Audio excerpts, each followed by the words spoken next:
Hello guys, আজকের ভিডিওটা শুরু হয়েছে টোটালি অন্য একটা জায়গায়, যেটা হচ্ছে হসপিটাল।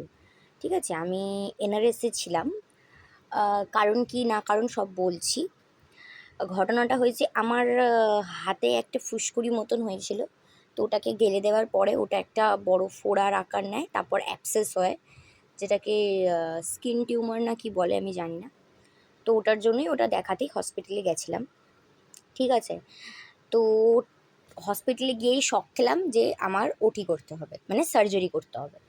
লিটারেলি ভয়ে হাত পা শুকিয়ে গেছিলো, লিটারেলি ভয়ে সব, মানে কি বলবো, অবস্থা টাইট হয়ে গেছিলো। তারপরে আমি মৌকে মেসেজ করলাম, মৌ গেছিলো হসপিটালে। এই হচ্ছে আমার হাতের অবস্থা, বীভৎস বাজে হয়ে গেছিলো দেখতে। প্রায় 1-1.5 ঘন্টা মতন বসে থেকে তারপর আমার নাম্বার এলো। তো ওরা কি করে দিয়েছে জানি না, ওরা কীরকমভাবে করেছে, কি বীভৎস বাজেভাবে করেছে, জিনিসটা আরও খারাপের দিকে চলে গেছে। তো এটা অনেক দিন আগেকার ভিডিও, প্রায় সপ্তাহখানেক আগের ভিডিও।